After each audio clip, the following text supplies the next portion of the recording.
is another gay horror pod with Stuart Ross and Jesse Tevitt.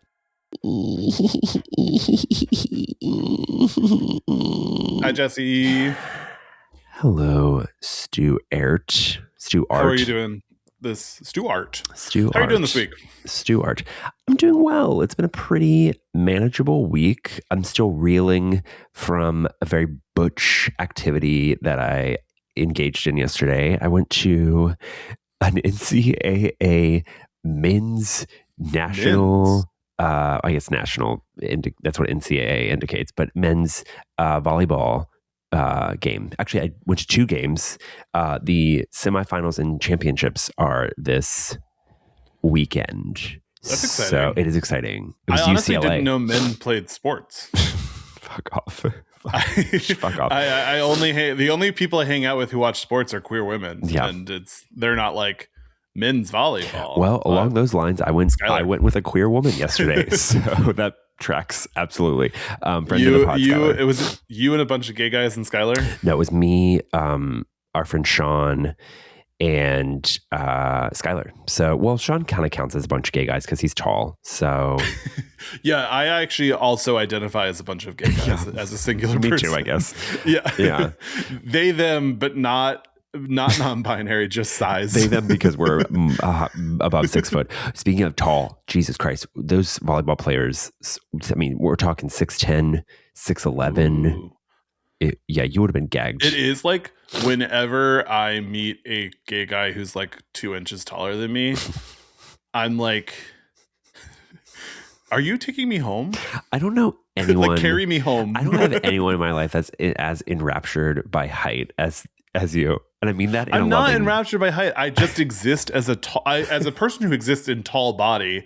I have to acknowledge that my life is tall. I need you in that case. My life is tall. Not that. I need you to go to more, if any, college sporting events, because just being there yesterday, I mean, in the crowd too, I was walking past people that were 7 foot. I was like, Jesus Christ. I am so intimidated by people who are taller than me, so I probably don't want to do that. Yeah, but they seemed like odd. There was like a gentle yeah. Because I do feel like if you're like, I don't want to say strangely, if you're like noticeably tall, like very tall, people are like kind of, society is like, well, you're so tall. They're always sort of like coming up to you and being like, yeah, you know, it's not like you're a freak, but it's like kind of close to that. You know? I do occasionally feel like Frankenstein's monster. Yeah, because what are you supposed to say to that? Well, it's mostly because I throw small children into ponds, but also because people just come up to me and go, "You're tall." Yeah, what are you supposed to say to that? Yeah, for anyone, my whole life, Mama. For anyone listening that is like approaches tall people and is like, "You're tall," maybe consider but also doing like that. Just like, okay, because the implication is like you're tall and that's attractive, or you're tall and that's a thing I'm into.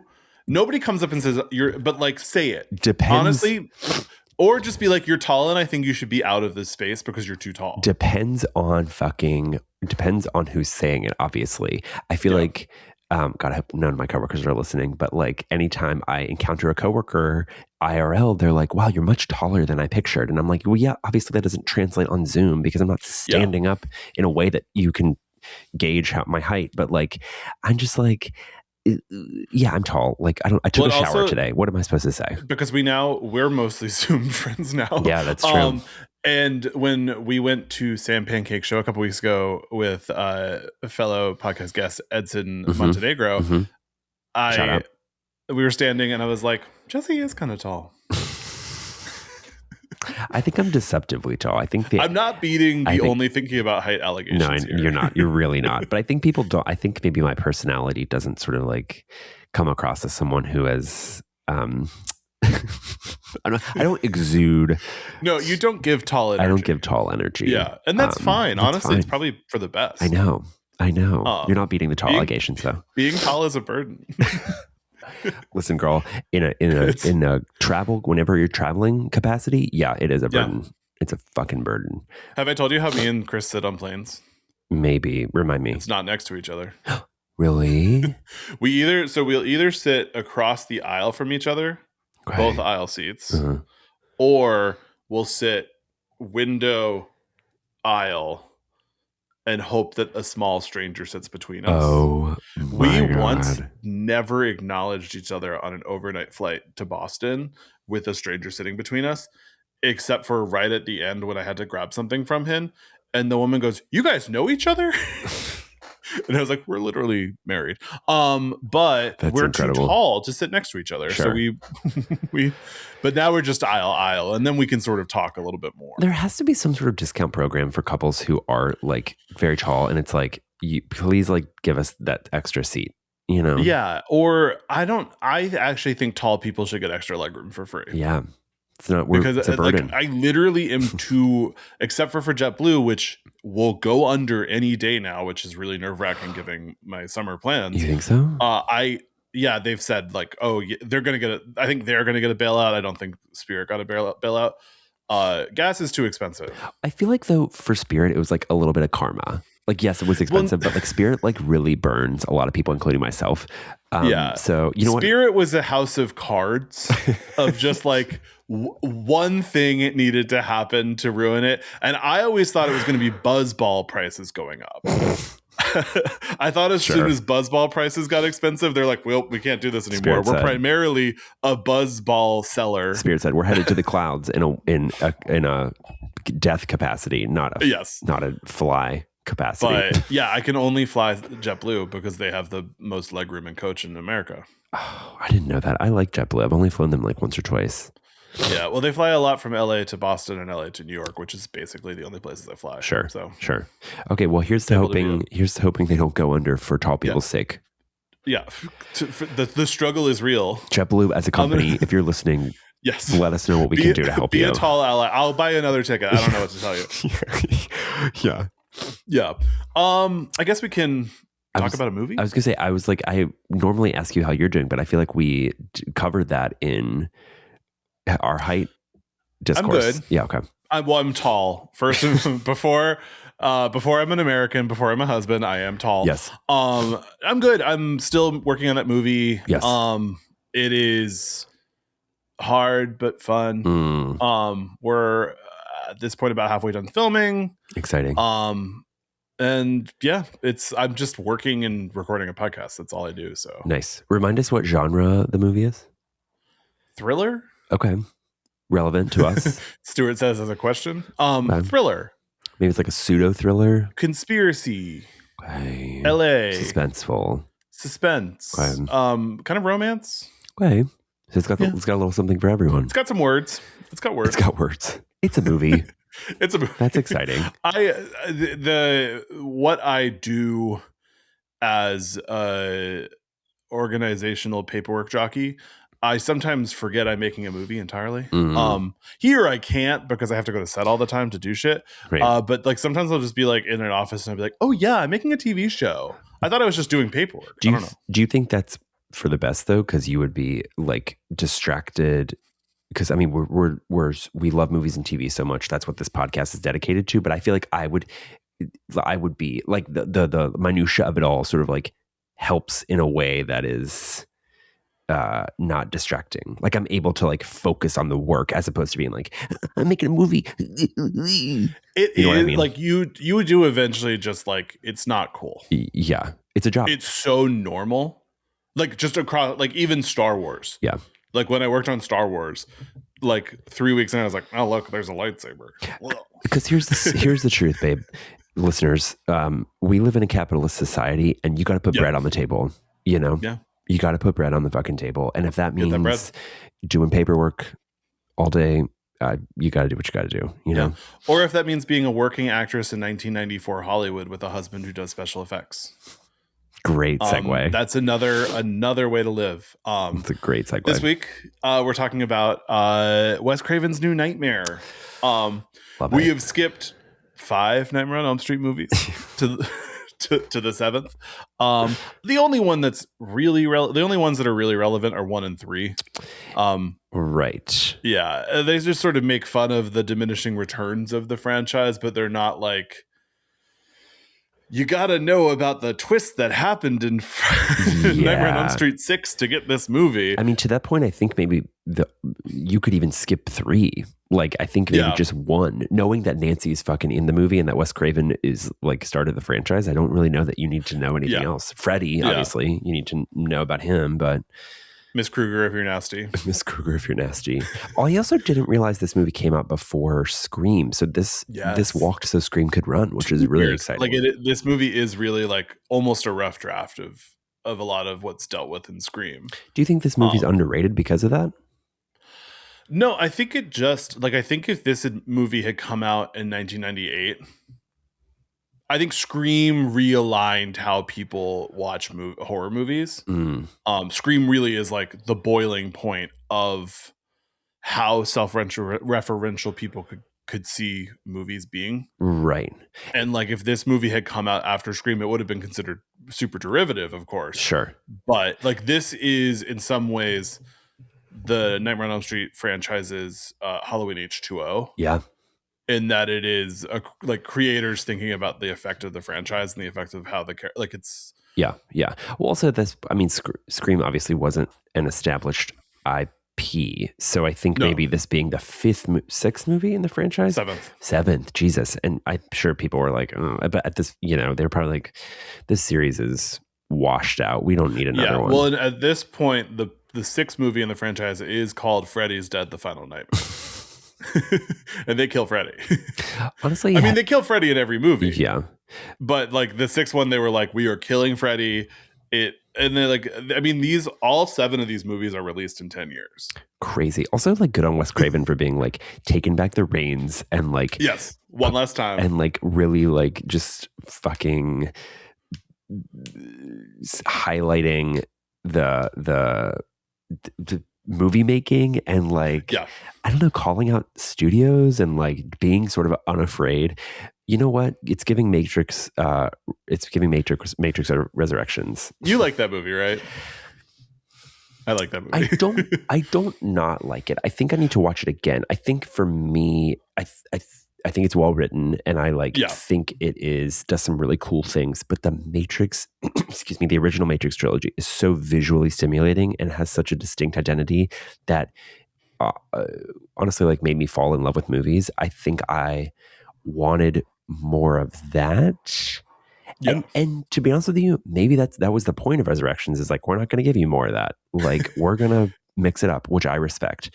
But I didn't love it as much as other people. I'll say that. I liked it. But we're not talking about Matrix Resurrections. Yeah, confusing. Yeah. Wes Craven's New Nightmare, released in 1994. Fun facts? Kind of a bomb at the theaters. It ended up not making a profit. It was the lowest returns on any Nightmare on Elm Street movie. Yikes. I think in some ways because it was a little ahead of its time. Yeah. But this movie cost $8 million to make. And I mean, it didn't completely bomb, but it only made $20 million at the box office. Yeah. Not nothing. Yeah. Wait, sorry. How much did it cost to make? 8. Okay. It is crazy that this movie only cost $8 million to make. No. I wonder, I mean, I guess I wonder how many hurdles. This sort of like meta type of movie is always fascinating to me, because it's like you're bringing in people playing themselves. So like, as such, they have to think about performance wise what they act like. Yeah. And like, also, how does that affect their pay? How does that affect it's just like, there's so many layers to it. I think for this one, except for Heather Langenkamp and John Saxon and Robert Englund, of course, I think everyone else was there at probably SAG scale. Right. Also, like Wes Craven, like, was he probably like, I'll just take one for the team and not get paid at all? I mean, he would have had to have been on a SAG contract. Because you can't perform in a movie without being on a union contract. Even in 1994? I assume so. Who knows? I don't think they were letting people around that. He might not be a member of SAG, but you can Taft-Hartley someone in. But if you're a SAG production, you have to have every actor. This isn't Rebecca 1940. Way different. Yeah. But so the actor Miko Hughes, who plays Dylan in this movie, also played Gage in Pet Cemetery. Yes. Yes. Yes, he's so good. Honestly, He's a good kid actor. hate to say it, he, for a lot of the movie, acts circles around Heather Everyone. Langenkamp, only because he is asked to do like several things at once, like be her child and also be possessed and also be like fighting for his life. Like he's asked to do quite a bit. He's Yeah, great. the struggle is real. Yeah, and he's Yeah. also scary. He's scary to me. Yeah. He's terrifying in Pet Cemetery. Oh, Pet Cemetery is like the best kid performance ever. It's great. Yeah, he's Yeah. scary. He's a great actor. Yeah. Wes Craven originally planned on just doing the regular Freddy Krueger makeup, but sort of last minute was like, it should look different, which I think is smart. I love it. The Freddy Krueger makeup in this movie, there are a couple times where I wish it was wetter, especially in the final act. Like once we get into the light of the temple, I'm like, can we get a little moisture on that? It's almost like Cenobite-esque, where Yes. it feels sort of like very it feels much more symmetrical isn't the right word, but purposeful than the original. Like it feels like he has, you can see his skin, but also his muscles. It's really eerie. It looks real. I think it's my Yeah. it looks real. I think it's my favorite I think it's my favorite Freddy look out of the whole Yeah. entire franchise. I just wish it was a little bit wetter, just a Yeah. little sheen on it. Sometimes it's just dry, and I'm like, I don't know. Let's get some moisture on that. Maybe that's part of the meta. Probably. I'm probably just overthinking it or underthinking it. Yeah. Which I've never done before. Yeah, never. Never done. Rare. And then this movie actually filmed after the Northridge earthquake. So a lot of the footage of the post earthquake stuff and this movie, it was written to include earthquakes before the earthquake happened. Whoa. But they, like after the earthquake went out, they sent a camera crew out and filmed all that footage. This movie caused the earthquake. This movie's that's what I'm powerful. The power of the Nightmare on Elm Street series. Whoa. Yeah. I love this movie. This was when I was a kid, my sister's now husband would like give us horror movies to watch.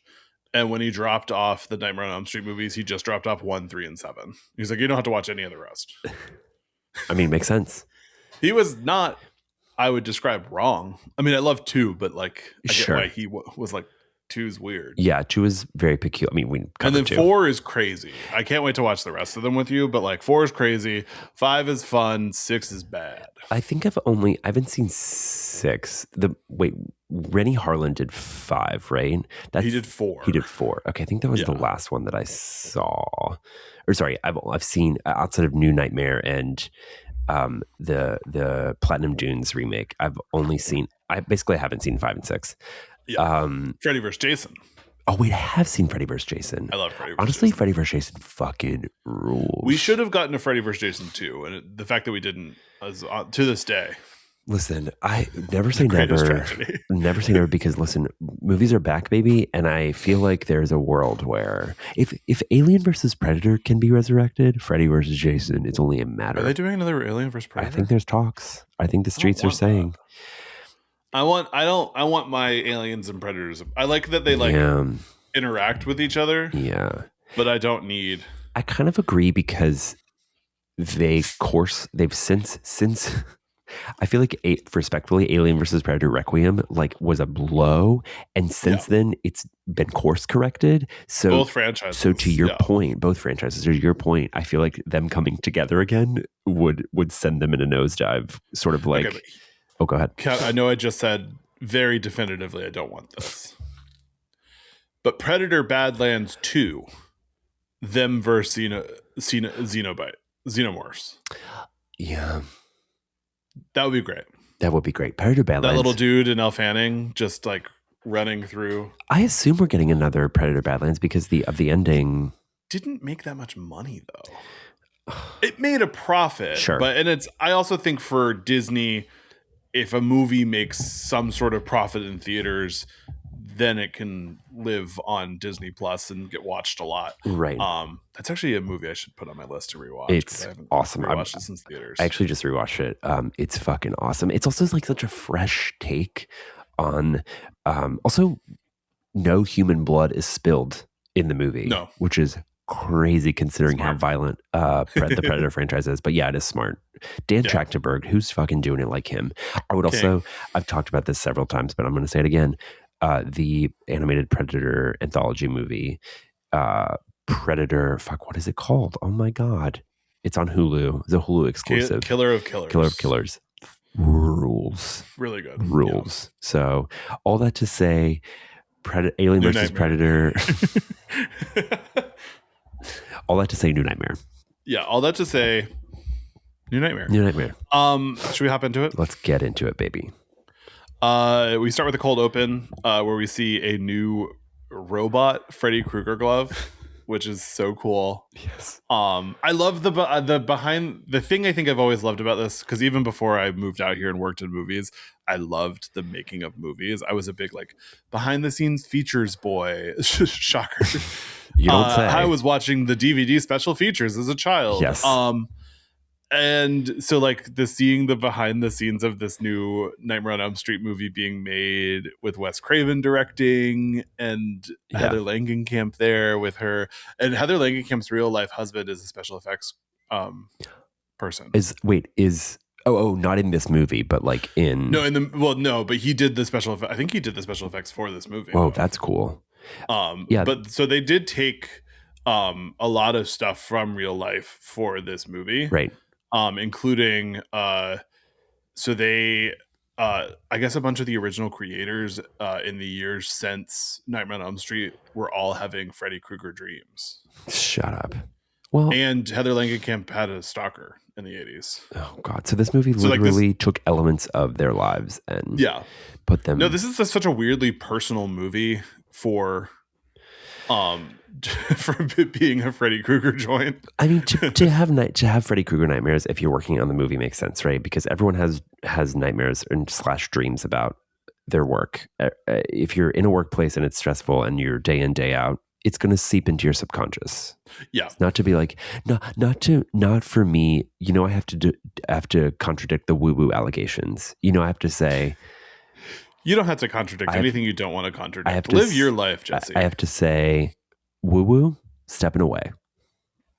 More like stew. What? I don't know what that means. I don't know what that means either. I don't know what I'm saying. So we start to sort of realize that the scene is not necessarily real. All of a sudden, Heather Langenkamp is in pajamas. And you're sort of like, is she acting in this movie or is she just asleep? Yeah. And then there's something going wrong with the glove, which wakes itself up and attacks and kills her husband's crew. Cutting his finger. Right. Chase. Right. Her husband. This is kind of body double-esque, right? Because the movie starts with like a scene. The making of a movie. Yeah. This movie really is DVD special features : the movie. Wake that up. Yeah. Well, it is so funny too, because I mean, the movie we're talking about at the end of this month is Scream 3, which is another Wes Craven directed movie about making horror movies. Yeah. Yep. I do feel like in a lot of ways this movie is sharper. Yes. No pun intended. How long were you waiting to say that one? I literally didn't intend the pun. Sometimes the pun's just pun. Heather and Chase wake up the next morning with an earthquake rattling their San Fernando Valley house. It's the 5th earthquake in 3 weeks, which there have not been actually a lot of earthquakes since we've lived in LA. Truly. And I also wonder, because I have seen this movie before, but I don't think until living here, the earthquake sort of subplot registered on the Richter scale. I don't think I really found it compelling until a recent rewatch, because I was like, oh, earthquakes are like seminal to California, specifically LA. So like, well, especially at this time. Right. Because it's like Chris, my husband, grew up in Southern California, north of LA, and like so he like remembers the Northridge quake. Quake. He remembers the Northridge quake. Wow, I cannot say those words. What's going on? Also, the implication kind of sort of is that like Freddy's causing the quakes, or like there's some sort of like tie there. And he is. He's causing quakes. Yeah, an earthquake is just Freddy bowling. He's causing quakes in people's subconscious. Mother quakes. I wouldn't say that. No. But Father quakes. Father quakes. Kruger quakes. Ooh. Kruger quakes. KQ.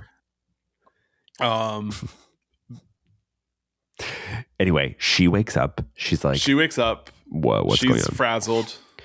This is Frazzled Actress, the movie. This is Frazzled Actress. Also, she's dealing with, back to what you were saying, she's dealing with a stalker in the movie. And so I think like between the Freddy nightmares, the stalker, she's her fucked up weird kid. She's frenzied. It's a really fascinating performance because I was watching it with my roommate and we were like, oh, this is a wacky kind of like, this is not a great performance. But to her credit, and to your point, she's dealing with a lot. And I just wonder, God, this is so meta, how much stress in Heather Langenkamp's life she brought into the movie. And it's just like such a fascinating conversation around like, she's playing herself. So like, what's fair game to bring into the performance? Like one of those movies too, where just so much of it is based in real life, and like so many of the people in this movie are playing themselves. Like when we go to New Line Cinemas later, that is literally all executives. Like that's the New Line Cinemas offices. Like they just were like, so it must be weird. And it is, I mean, New Line Cinemas, as I've previously discussed, really was because of Nightmare on Elm Street, the franchise. Yeah. Yep. So at this point, this is sort of like the 10th anniversary of the franchise that made them into a major corporation. God, I would have loved to have been a fly on the wall, like to hear Wes Craven pitch this movie. Yeah. The studio executives are probably like mind blown. They're like, oh, we can shoot the workplace. Okay, I guess. Yeah. I wonder also if because of that, they were able to save money. They were, and they probably weren't. Yeah. It's like, it's always an interesting thing with things like that, because there's like, they probably damaged something. Like there's always like a thing that happens that makes the cheap thing more expensive. Yeah. But I mean, they were able to make a real world, and they filmed. I mean, so much of this is on location, right? I think, except for the house, right? Like the interior of the house, all of it's like real life houses and shit. It's a very 90s house, very 90s house. Yeah. So it is like calming. You think her so? House, yeah. Like to you? Well, I think just at this point, like 90s, I find respectfully 90s design elements like a little garish. Like, for example, I also, the kitchen has like fresh fruit wallpaper and like stencils that like there's like stenciled fruit on the walls, and like the cabinets are like a lighter wood, and it just is like very like, respectfully, I'm like, so my parents were never had a super 90s house. Okay. They're a little bit more demure than that. Same, to be honest. So I always found when I would go to one of those I feel like 90s house is like the kitchen is where you like see it.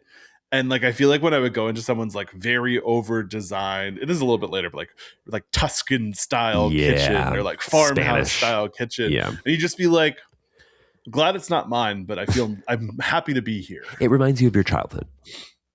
It reminds me of other people's childhood.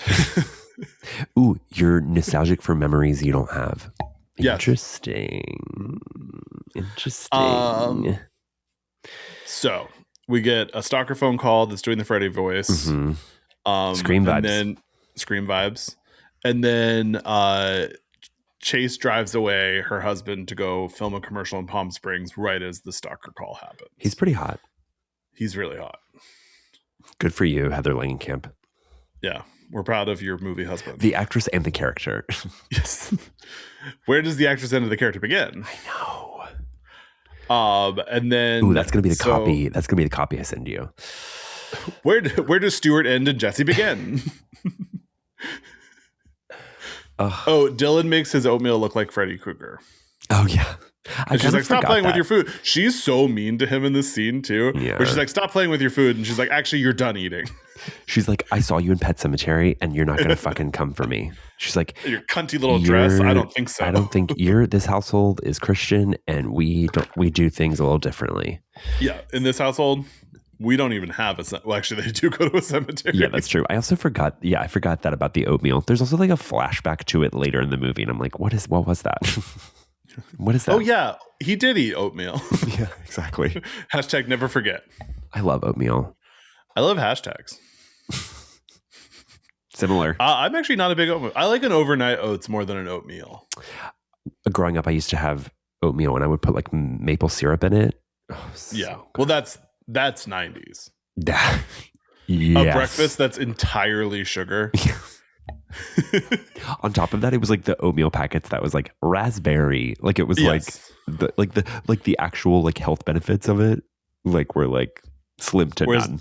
Now when I'm going through an oatmeal phase, I'm like, how do I get as much fucking protein in this? Right. You're using like overnight oats, like the fucking Brokeback I'm adding style. Greek yogurt, soy milk.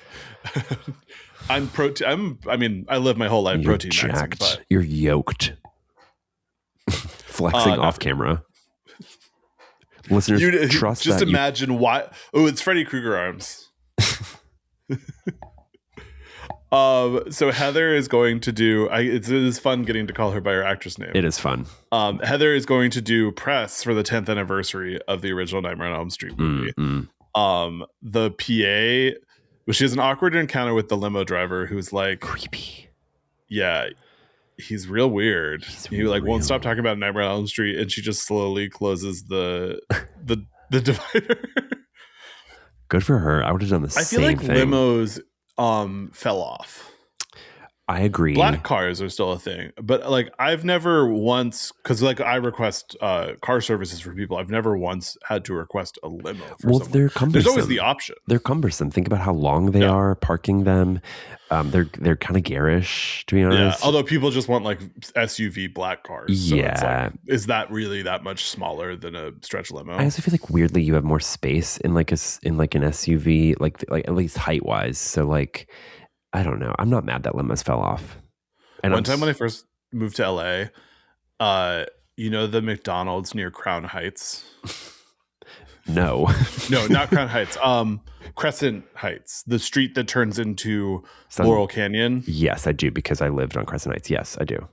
There's this McDonald's where the drive-through is it's sort of like inside of a building. Mm-hmm. And I think it was after the night of the Grammys, I watched a stretch limo get stuck in that drive-through. Yeah, like I said, they're cumbersome. They're tricky to fucking move.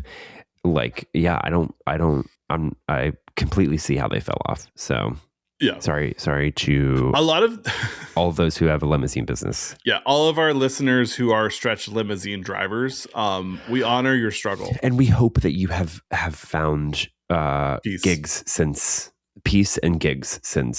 limos fell off. Yeah. Also, a lot of this movie is her just having really awkward interactions with people, and it's like. I get what they were doing, but I feel like it's so on the nose of like how awkward it is to be a celebrity. Right.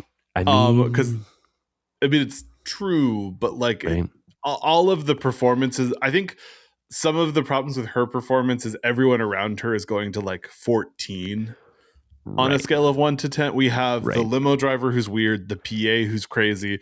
She goes and talks to the talk show host who's an intense energy. Right. And then only when Robert Englund gets in is she in a scene with someone whose energy is matching hers. Right. And so it's like, and like her scene with Wes Craven's really good. So it is like, it's good. Like she's this demure presence in the heightened world of Hollywood. Yeah. And I think that's some of the stuff. Because I actually don't think it's a bad performance. But I think it's almost mismatched for a lot of the scenes in this movie. Yeah, well, she feels sometimes like a deer in headlights. And I think if you're a very recognizable, if you're a famous person, like you're fielding people's intense energies toward you, you're fielding energies that are coming at you that aren't like, how do I say this? Like accurate, right? Like people people playing characters in movies outside of this movie and meta movies aren't Yeah. those actual people, right? They're characters. Well, and it's the So parasocial relationships correct. of it all. So to And sort this is of like, deal with like I want to say like false like feelings or like misconceptions must be exhausting. So no wonder she's like, oh, here we go again. Like, you know, it's like another one. It's almost like she has to operate at like a neutral place to like appease both like fans and like herself, if that makes sense. Yes. I don't know. That must be exhausting. Yeah, and I think that's what I think. I think the movie is mismatched. Mm. Whereas I don't necessarily think Heather Langenkamp's performance is bad. I think the movie has trouble regulating all of the performances in each scene, which is such a funny conversation to have, considering the movie is meta, and it's like that speaks to how difficult it is for filmmakers to get the performances they want out of actors. You know what I mean? It's just it's so smart to like when as we're critiquing this movie, you can maybe at any turn make a counterpoint to be like, well, it's a movie about making movies. So yeah. And making movies is very difficult. It is. You would know. I would know. You would know. So she's on the talk show. He's like, would you trust how do you feel about making horror movies now that you have a kid? And she's like, well, that's what a weird question thing to ask me. Yeah. And then he's like, would you trust your son Dylan with Robert Englund? Also a weird and question. She's like, yeah, he's not Freddy Krueger. Exactly. It's very, her performance in this movie is in some ways very Britney Spears. It's a movie. You should know that you're an adult. Yes. It's very Diane Sawyer. Like, are you aware that people think you're trash? And she's like, oh, that's a performance I'm giving, and you're a bitch. Yeah, first of all, how dare you? How disrespectful of Diane Sawyer. I hope you're listening to this, Diane Sawyer, because that was such a disrespectful She is a listener, interview. and we actually would rather you not listen. Yeah. The first person we have asked to not listen to our podcast Diane Sawyer, famous listener of Another Gay Horror. Diane Wiest, on the other hand. Diane Wiest, we love you. Diane Wiest, if you want to come on, well, I would, oh my God. I'm tearing up thinking about the idea of Diane Wiest coming on. Should we do like a Burton month to have her? What's a horror movie Diane Wiest has been in? People Look West, which people... What? Okay, so People Look East is a Catholic song that you sing near Christmas to reference the Nativity. But People Look West. I grew up Catholic and I have never heard Let's that go song. niche. Let's get... I think the biggest problem with our podcast is we're not niche enough. And I think a whole month called People Look West, where we talk about Diane Wiest movies, and then I also have to be like, it's a song from the Catholic Church. Yeah. And then we have to, when we talk about movies in which Diane Wiest plays Catholic characters, ? I do feel like most of her movies are culturally Catholic. And I will not elaborate further on that. Okay.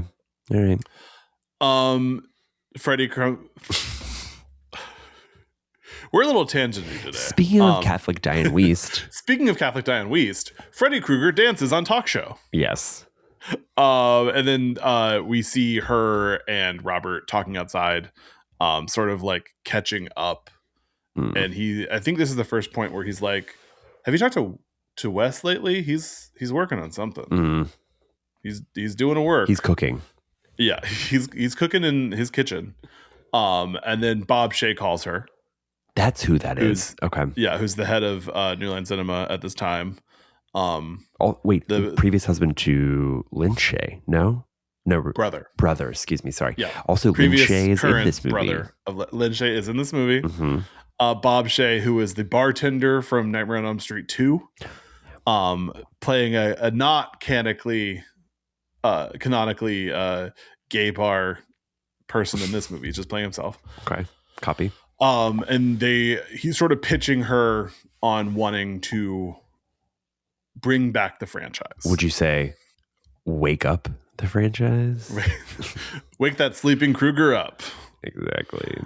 And he sort of lets slip that Chase, her husband, has been working on the new glove for the movie. Right. And she's like, that's weird.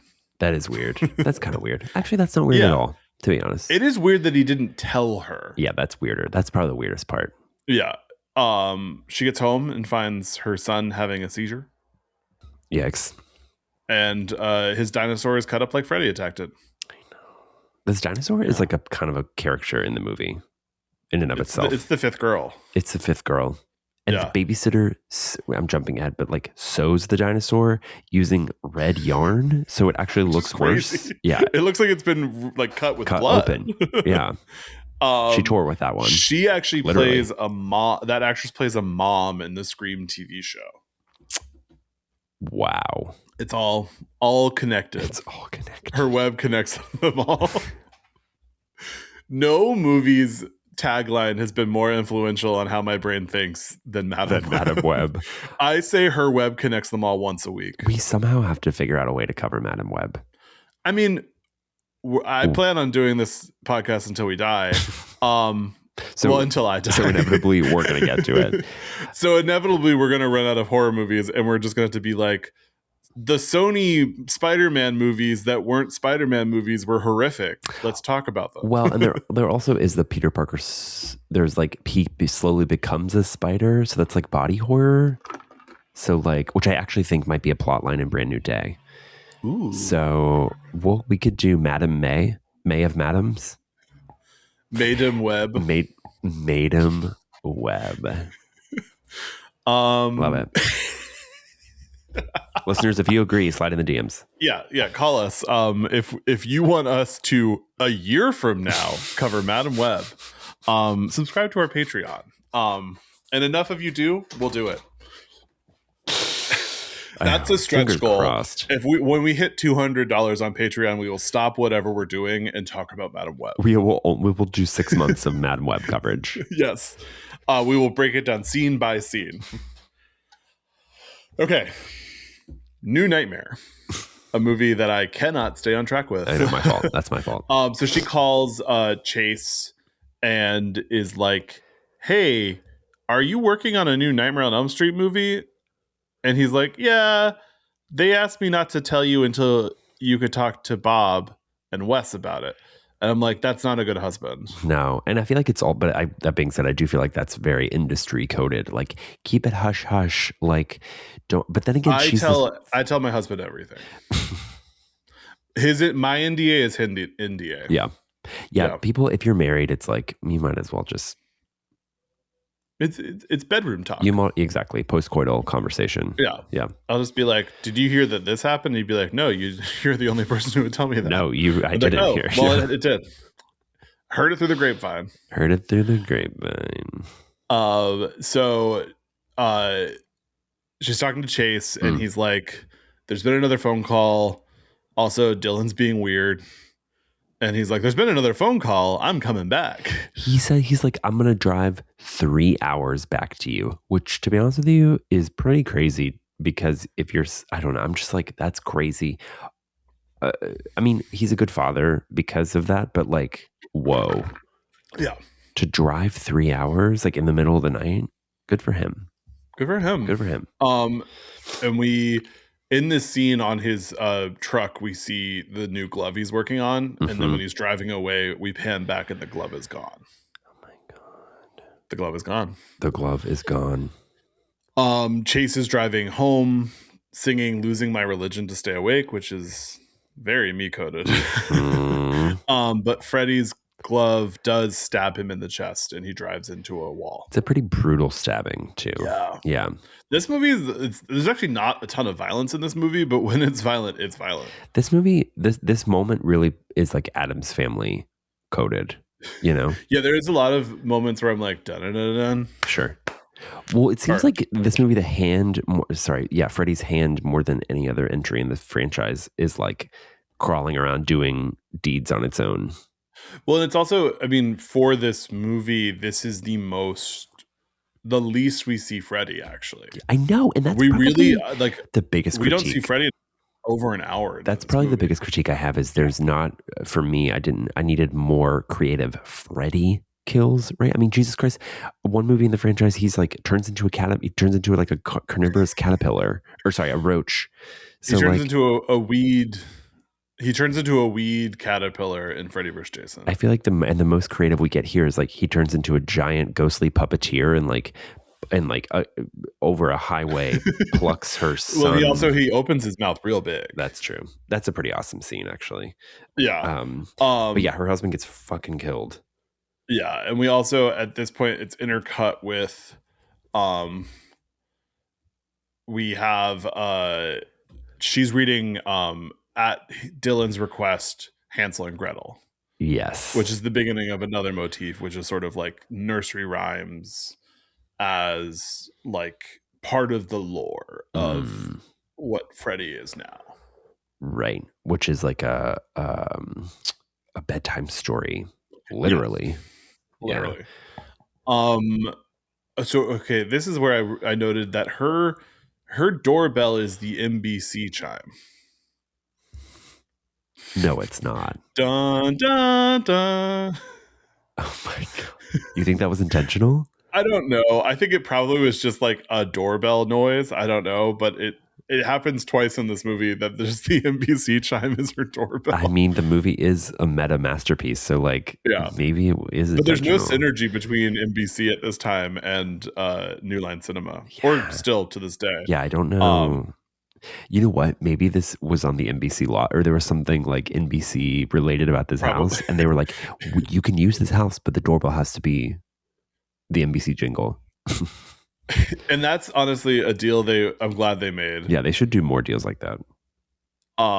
So she goes to sort of at her own insistence goes to identify the body. Everyone keeps being like, you don't have to do that, and she's like, I have to do it. And she Yeah, that's crazy. she pulls down the blanket all the way to reveal that he's been slashed across the chest. Yep. Freddy Krueger style. The morgue guy is like, there's a reason we don't show everyone the whole body. Yeah. Like, and then she throws up. Understandable. Yeah, which same. I like the morgue in this movie is really creepy. Yeah, also that morgue mortician? No. Pathologist is I love to say it, he's a character actor. I've seen him in something else. You love to say that someone's a character actor without knowing who they the are. person is. And guess what, bitch? That's the fucking definition of a character actor. No, but so it's W. Earl Brown. Okay, tell me. Who was in Deadwood, Being John Malkovich, The Last of Us video game. That's true. Yeah, he played oh fuck, I can't remember. He like helped Joel and Ellie like get through a neighborhood or something in the first one. That's a reference I don't think he's done a lot of shit. He is a main actor on CBS's Sheriff Country. Yeah, I'm not critiquing you saying someone's a character actor. I'm just saying that before you say someone's a character actor, you should like Google them. Yeah, that's so you true. can be like, this is where this person's from. But also, I was already doing it, so I'm really just being a bitch. I love you, Jesse. Surprise to fucking no one. Surprise! Freddy says as he fucking murders her husband and poor Chase sends him to an early grave. We get another famous Nightmare on Elm Street funeral scene.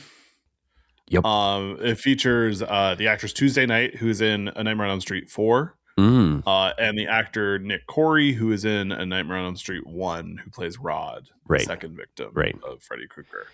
And at this point, Nancy's on-screen dad, right? Yes, John Saxon shows back up. Yeah. Still hot. I know. He is aged like unbelievably like he is just hot. He's just hot. He looked literally the same as the first movie. I'm like, how is this possible? Yeah, well, and he still sort of looks almost as hot as he is in Black Christmas. Yeah, you might say dreamy. Yeah, he is. He's a dream master. Yeah, he's very, very, very hot. Yeah, he's man of my dreams, man of your dreams. The man of your dreams is back. Yes, baby. Freddy Krueger. It actually, it's funny. I really had trouble separating. I really had trouble being like, this isn't Nancy. This isn't Heather's dad. This isn't Nancy's dad. Yeah. Well, the movie itself later has trouble with Exactly, that which too. is great. So we get another earthquake. And she falls, her head hits the like thing that's lowering the coffin into the gravestone. Yeah, what a crazy and scene. and then Dylan is being pulled into the grave with Freddy. Right. And then she wakes up and it's a nightmare. What a crazy scene to be. I I wonder. guess that's the first time we saw Freddy. I gotta see how that is appears on the page, because it's like Heather trips and falls on the coffin and hits her head and like has a hallucination. It was just like a Yeah. crazy turn of events. Sees her dead husband and Freddy Krueger pulling her son down into the ground hole. Yeah. I really like the idea of being pulled. I really like the idea of like something like a bed or like a coffin, like being sort of a portal where the it's basically a door into another world. Yeah. Like, you know. Well, and this movie does a lot of like beds. This franchise does a lot of bed stuff too. Yeah. Bed stuff. Bed stuff. But so yeah, John Saxon helps her up and is like, "You were knocked out." Yeah. Then that night she finds Dylan sleepwalking while A Nightmare on Elm Street plays. And he wakes up, knows the nursery rhyme, and then his nose bleeds. Pick a struggle. Pick a goddamn struggle, kid. Yeah. Yeah, you can't sleepwalk and have nosebleeds. That's too much. I know. The next day, grow the fuck up, Miko Hughes. Is he still working? I haven't seen him in anything in a while. I don't think so. He does the circuit. The circuit. The like conventions. Oh, sure. Yeah. Yeah, Pet Cemetery, New Nightmare, and Kindergarten Cop does. He's pretty cute. I was literally just about to say that. He is cute. He's on LinkedIn. Wait. Yeah. Wait a minute. No. This can't be the same person. Never mind. Miko Hughes. Let me see. Let me take a look. Miko. Miko. Oh my God. Not me Googling the wrong, like, wait, he is cute, Stuart. Yeah. What? Miko Hughes, if you're listening to this, call us. Wait a minute. He's so your type. Yeah. You married. Hey, we all have to type. Oh my God, wait. I married my type. You did. Wait a minute. He's so cute. Okay. Well, I'm gonna need to think about this when we log Take off. a moment. When we log Take off. a moment. Yeah. Go offline. Yeah, I'm stuck on Just his print out a picture of him and go offline. I'm stuck on his Wikipedia page. Okay, back to his nosebleed.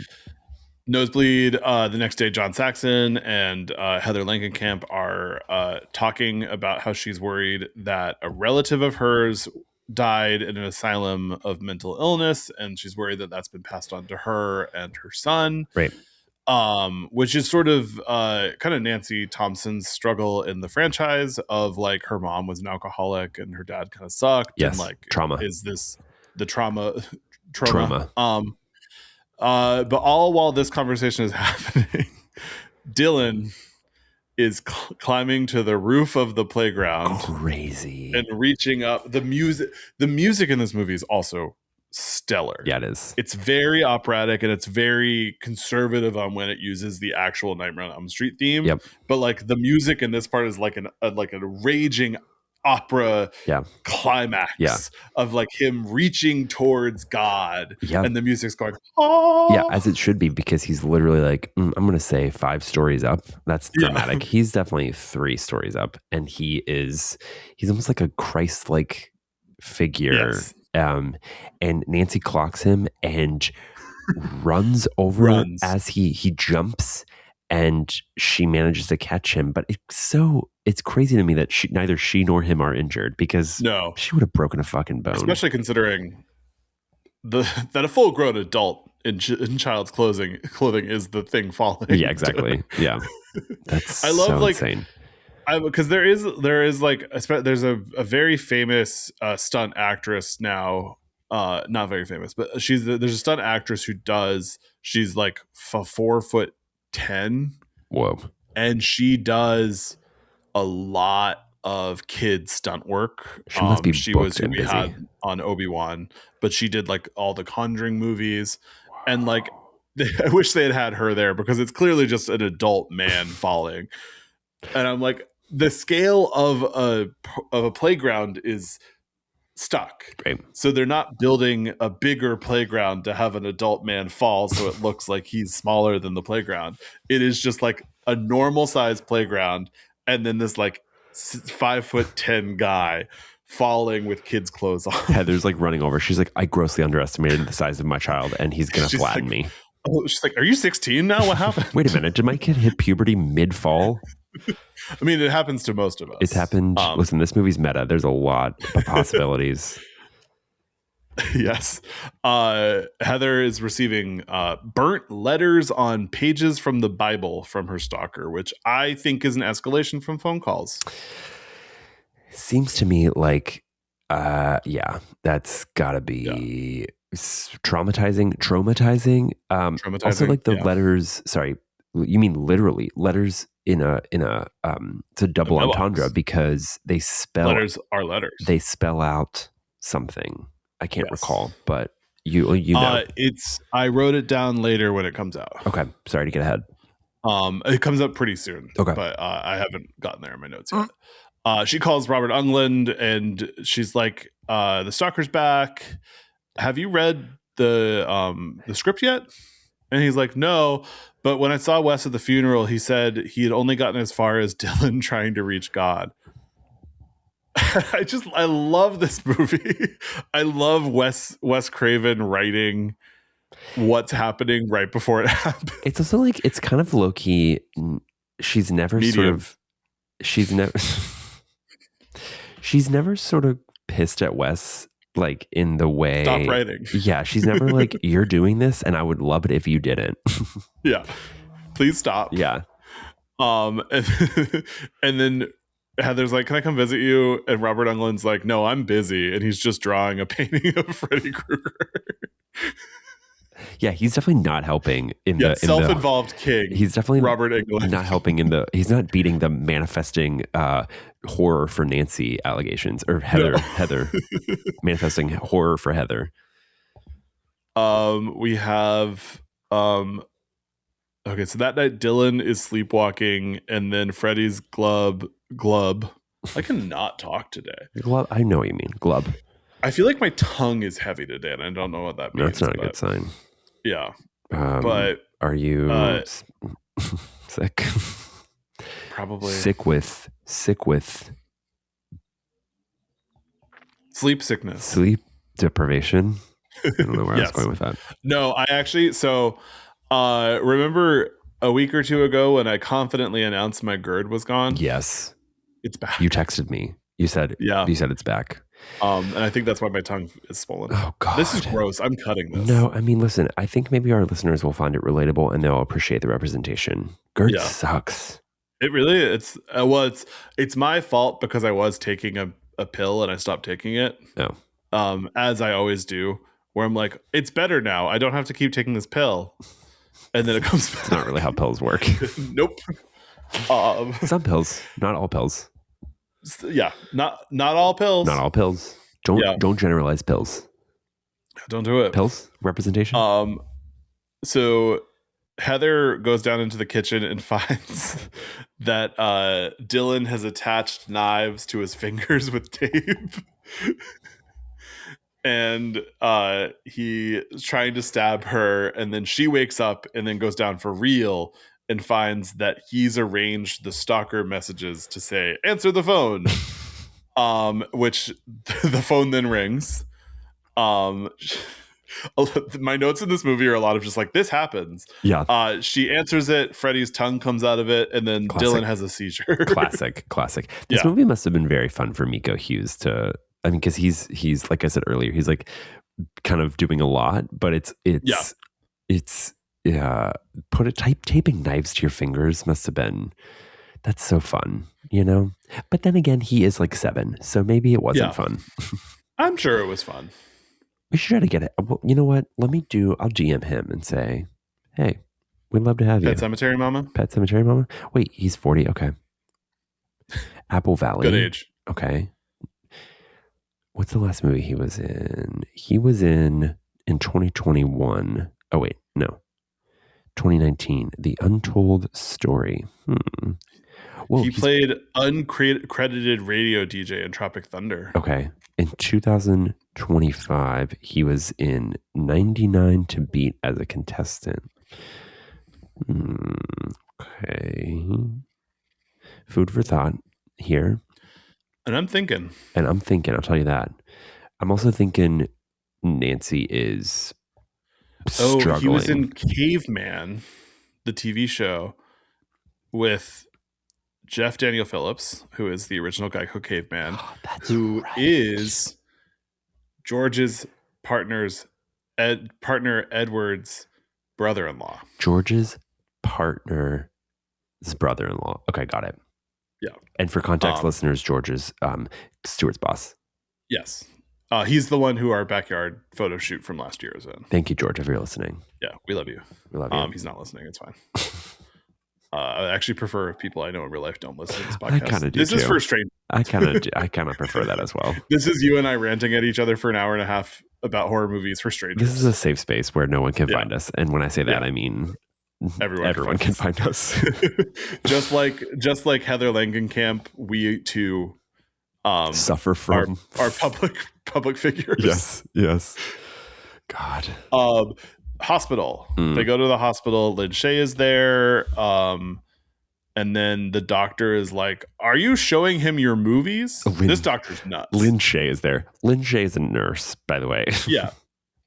This Lin doctor Shaye is just. My note is literally just Lin Shaye exclamation point. As it should which be. is not helpful to myself. Yeah, this doctor is not doing Nancy. She does not believe women. Favors. Yeah, this doctor does. She not. seems to hate actors, which is a tough line to walk as a LA area medical professional. Say that. To be like, wake that up. Your kid is having seizures because your movies. She's being dramatic. Or sorry. Yeah. She's thinking, listen, Heather, you need to calm down. Okay, this isn't a fun.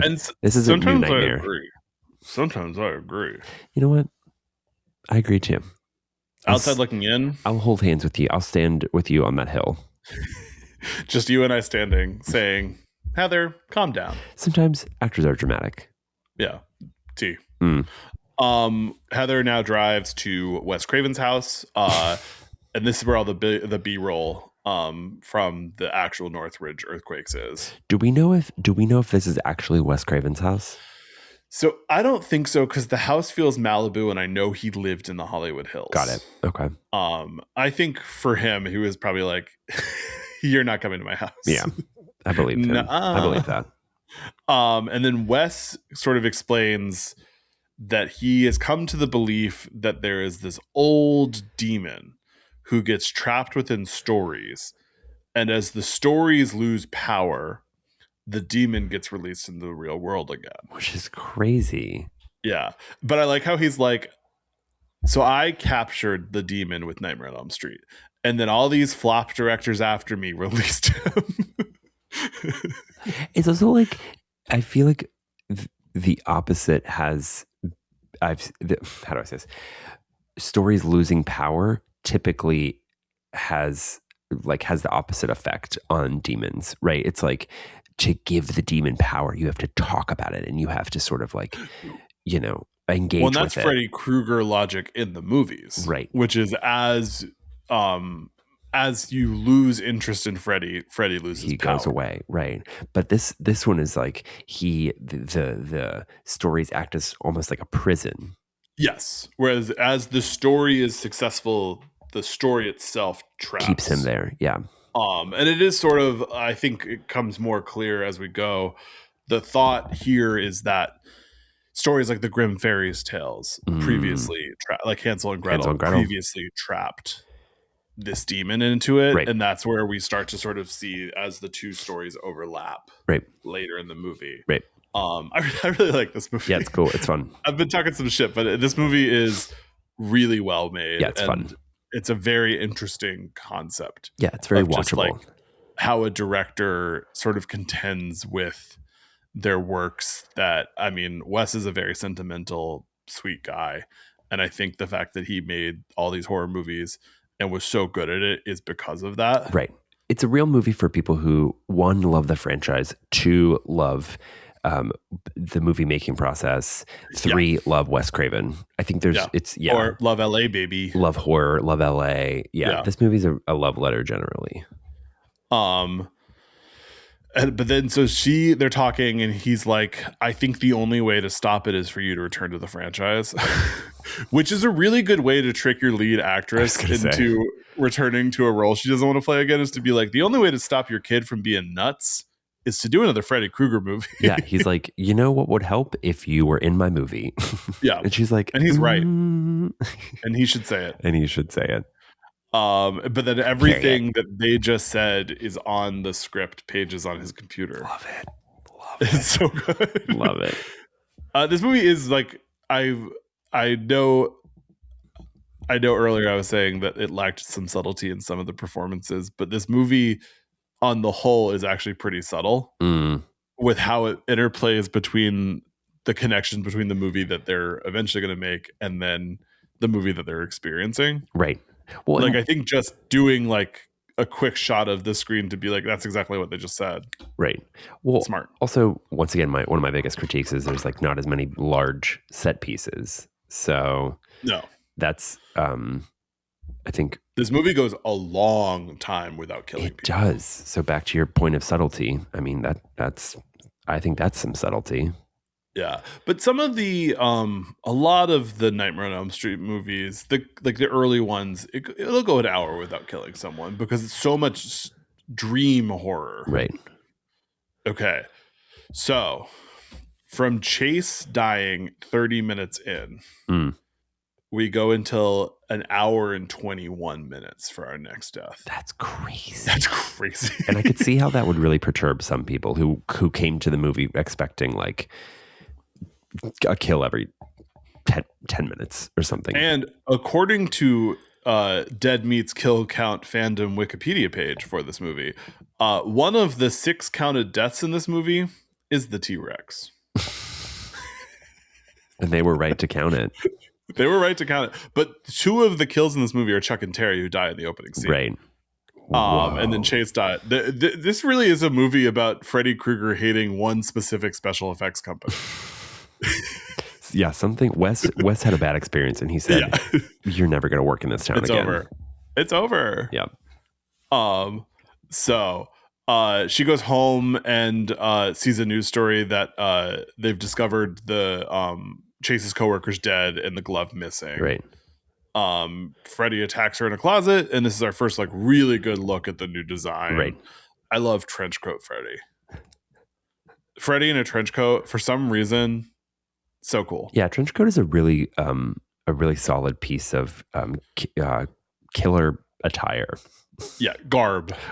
He's giving the fisherman, and I was just about to fucking say that. Yes, he but is. But it's a good way too, because Freddy's sweater, to quote Kelly Rowland's character, is faggotish.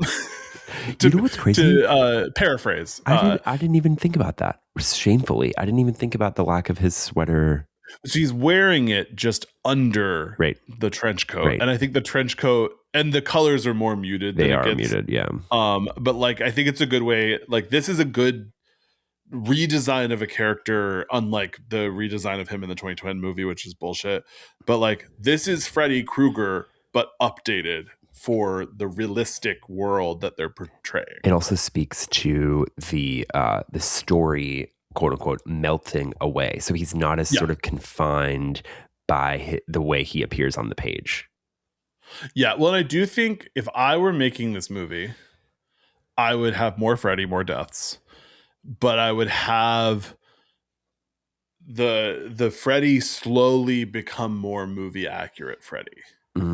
To start, like, have Freddy see full Freddy 30 minutes in when they kill Chase. And it's the dark, scary, real world Freddy. Right. And as we go towards the fairy tale ending, in the fairy tale ending, have classic Freddy. Got it. I also think, But they're not letting me make a Nightmare on Elm Street yeah, remake, a baby, new Nightmare remake. sit down. Also, I think in this scene in particular, he's coming out of a closet, so he has access to more garbs. Yeah. So He just did a little shopping in her he just closet. did a little shopping in her closet. He shopped the rack. He shopped until Nancy dropped. He shopped the rack. He rented the runway. So Heather shows up, finding Julie the nanny also there at the hospital, and they're like, "We both have bad dreams about Dylan," and the doctors are like, "You guys are crazy. Yeah, the doctors really don't You shouldn't." And I'm like, I'm do sort them of on any the favors. doctor's side at this point, where it's like, let the boy sleep. Like, I don't believe in dream demons. Like, calm down. And then the doc. Oh, I love the scene. So they're like, they take Heather because she has the cut on her hand, on her arm, to go get that fixed. And then Julie stays with Dylan, and one of the doctors is setting up a vial of sedatives, and Julie's like, "Nuh-uh," and then the other doctor is in the corner, and they do a bait and switch on crazy. sedatives. But I like how they immediately were like, "This nanny is crazy, and she Yeah. will prevent us from giving him medicine. Right. So we're going to use trickery." Right. They knew going in that the nanny was going to be overprotective or just generally protective, so they fucking tricked her. That's and then up. Julie punches the doctor in the face. I don't blame her. I would too. I've punched more for less. And then I don't even want to know. And then unfortunately, Julie is almost immediately dragged up the wall by Freddy. Yeah, we get I do like from here on out how many Nightmare on Elm Street 1 references there are. Yes. But they're like sort of retreads, but not like overdone. Yeah. Because we're slowly moving into the part where they think that they're their characters from the movie. Right. But so Dylan finally falls asleep. Freddy comes up. He stabs her, kills her like Tina in the first movie. Mm-hmm. Heather runs in. Or sorry, the babysitter. The nanny. Yeah. And then Heather runs in, finding Julie dead. And then Heather, at this point, to get away from all the doctors and stuff, elbows the exact same doctor that Julie punched.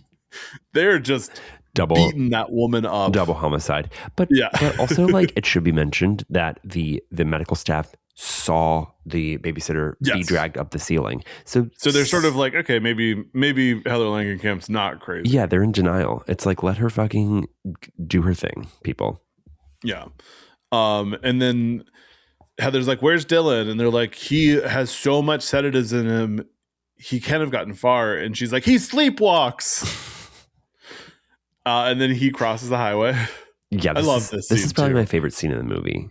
This is like, from here on out, the movie is so huge that if there was just like one more murder between Chase and Julie, this would be a perfect movie. I wonder if this is where most of the budget in the movie went, because they're literally she's following him across the highway. They're both dodging cars, and then Freddy sort of appears above them and is like acting as a puppeteer and sort of like moving them in and out of traffic. Yeah. Moving cars, moving and lifting her and lifting him, and then we see 100 Freddys. Yeah. On the ridge. Which is, I actually didn't remember that happening when I was watching, and I was like, what? Yeah, they're that part is very fast. Blink and you miss them 100 Freddys. I feel like maybe there's more to that scene, and I want to see more, because there's an army of Freddys marching towards them. I feel like there's probably a 3-hour cut of this movie, but there's not any more violence. We need it. It's just an hour and a half in the middle of just talking, and then him being on top of building, and then him with knives on his hands, and then him talking about dinosaur. It's it would be like a cut of the 3-hour cut of Margaret, the Kenneth Lonergan movie, and the extra 30 minutes is just footage of New York. It doesn't really have any like New York from from Flavor of Love. Yes, exactly. Yeah. And so Heather follows him across the thing, gets hit by the car, and then she runs, recovers really fast. She does. Yeah. She runs to her house where John Saxon is. But at this point, and Dylan's also there, but at this point, John Saxon starts calling her Nancy. Yeah, it's cool. And then we see her bed smoking, and Freddy comes out of it. and this is where I also wrote trench coat. Oh, we also get a really good Nosferatu Dracula style shadow of Freddy and his glove Yeah. across the Yep. wall. Which is, again, I think this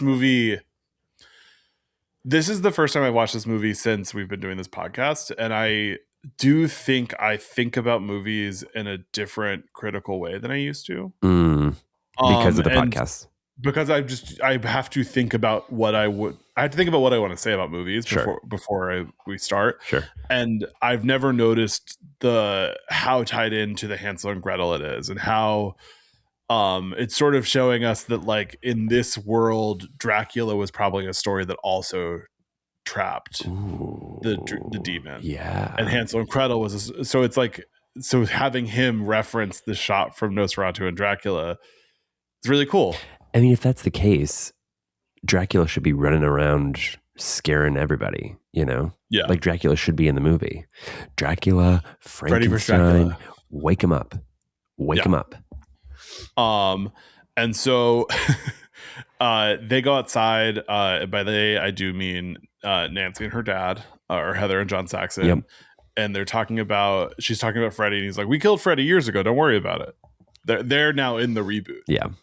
And then she goes back inside. Oh, the house is now Nancy's house. Yes. It's the Nightmare on Elm Street house.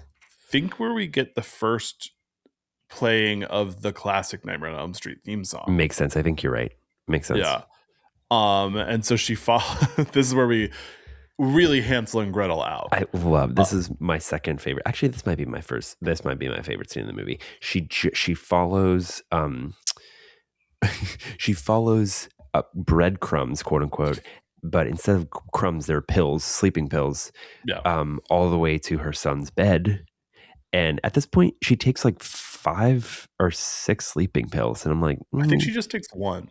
No, she definitely takes more than one. Well, maybe she's built up a tolerance. Oh, or maybe it's like she takes one and then she starts to float off into the dream. And so the subsequent pills are not real, right? Yeah. So she follows the pills to her son's bed and then dives in the bed, and she dives down into Freddy's lair, which is very Wishmaster coded, which is a Wes Craven production, another Wes Craven production. But the composite shot of her falling into Freddy's lair, I literally was like, I just wrote AI could never. AI could never. It's so cool. It's so cool. kind of labyrinthy. It's very Hellraiser. Yeah, it is just like Hellraiser 2. Yeah. Oh. Yeah. Freddy vs. Pinhead would go the fuck off. Yeah, it would. I think Pinhead would maybe win. Oh, yeah. Pinhead is, yeah. I mean, they're operating on a cosmic scale. Yeah. They're in space. Freddy can't really handle.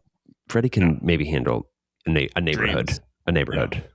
Yeah. He's kind of a small town killer. He's a small town killer. He can't really.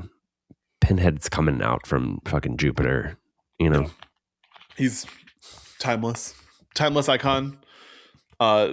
Pinhead. He exists across planes and portals, and I do really, when we have 10 weeks, just want to do all the Hellraiser. Oh my god, there's so many. There's so many. I want us to feel in pain by the end. Okay, well, we'll definitely. That's definitely possible. 10 weeks without a theme. We'll plop it in there. Yeah. So she follows Dylan's voice through, and we see this, like, it's just a really cool set. Yeah, it's great. We're in sort of like a temple to the demon, yes, of some kind. And she finds the screenplay of the movie. And then Freddy knocks her down, and she hits him in the eye with a snake or an eel. Yeah, I think a very wet snake. Yeah, it's at one point Freddy says, "Pick a pet for the Rugrat, bitch." I think maybe this is that scene. This is that, yeah. And she picks it and hits him his eye with it. She runs away and is knocked into water. Knocked out. And then Dylan hides in the furnace. Yeah, we're getting Hansel and Gretel on this. Yeah, for sure. Yep. He hides in the furnace, and then Freddy is sort of like can't fit in the furnace, but he's trapped. He's like reaching for Dylan, and he's stretching his arm Listener, Stuart's just stretching his arm off. I'm showing what a long arm looks like. Yes, which of course Brag. We know at this point in the series, Freddy is very flexible. Classic Krueger. And I also just wrote Freddy mouth big tries to eat Dylan. This is wild. His mouth is so big. He manages to get Dylan with his crazy arm, and then slowly but surely unhinge his jaw and put Dylan's head almost entirely in his mouth. Yeah. But guess what, bitch? Heather wakes back up. Yeah, she runs up the stairs, which are melting sort of the same way Nightmare on Elm Street 1 stairs do. Yep. But she gets up, pushes Freddy into the furnace. Yes. Pulls Dylan out. Yep. Turns it on.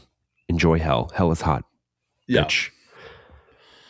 And they run away from the temple, which explodes. Yeah, missed opportunity here. Crazy operatic song. Missed opportunity. The score here. of this movie is great. It's great, but Heather should have had like one final line that was like, "I'm burning Sleep up. on this, mama." Yeah, like take a nap, bitch, or something like something quippy. You know, like give Freddy a taste of his own medicine. I am like, is there a Hansel and Gretel joke she could make? Yeah, like night or something. Yeah, munch on this cookie, or like breadcrumbs here, mama. Yeah, I don't know why I keep being like, she's gonna say mama. Yeah, like follow these breadcrumbs, and then she just get them cookies. She's like, this is how bread is made, and then closes the furnace. That's pretty good. Come on, what's happening to you? I was just playing Nightmare on Elm Street music. This is how bread is made, and then she closes the furnace. That's pretty good. Well, you don't make bread in furnace. Okay, but fire is involved, kind of. Yeah, I guess. A car in the background. I'm just saying you don't make bread in a furnace. Yeah, a car in the background honking at my joke. Thank you, car. Well, the car actually can't hear you. It can only hear me. And the car is saying, be nicer to Jesse, Stuart. Yeah, exactly. Thanks, car. Even the cars know that I am not nice. The car's an ally to me. Yeah. And so they jump into the water, bounce out of Dylan's bed, and then they find the script with a note from Wes thanking her for playing Nancy once again. Yeah. And little Dylan says, "Is that a story?" And she reads it to him. I know, which begs the question, wait a minute, is she about to relive the entire movie? just immediately read through the whole screenplay again. Yeah, I mean, kind of, right? That's the good for her. That's kind of the implication. She's reading him a story, and the story is the movie. So think about that, bitch. I will think about that. Think about that. By the way, the bed is smoking, which is a cool effect. Yes. This movie's cool. Yeah, this movie's fucking cool as shit. And that was New Nightmare. New Nightmare. Sleep tight. Sleep tight, mamas. You love a mama. What am I saying today? I don't know. I did actually get a full night of sleep last night, but I have not been sleeping that well. I think your body's not used to getting a full night's sleep, so that's what's happening. Just like Heather Langenkamp, I'm also sleep deprived. Yeah. Yeah. You look good though. That's all that matters. You too. Should we thank our sisters in horror? Our Patreon users. Erica S. Grigg. Thank you, babe. Jess Rianero, thank you.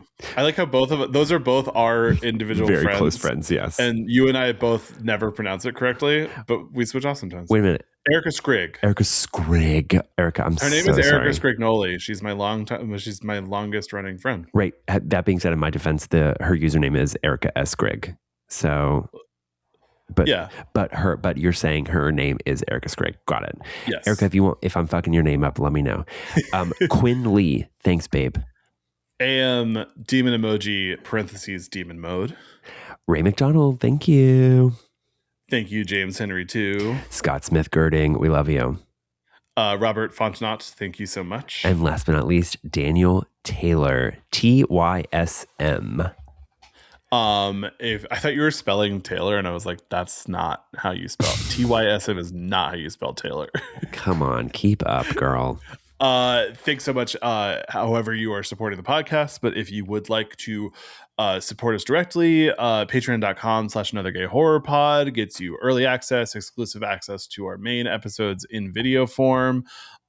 We just did an exclusive recap of movies we saw in April because we didn't record many episodes in April because we are busy gals on the go. We're on the go. But yeah, listen, subscribe, rate, review, Spotify, Apple Podcasts, however you get this podcast. We love you guys. And we'll see you next week with a little girl named Maxine. Can't wait. Bye, guys.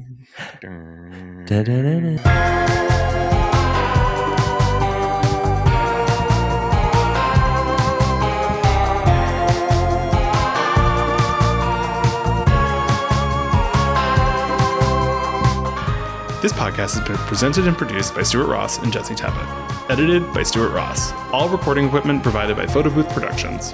To support our podcast, join us at patreon.com/anothergayhorrorpod.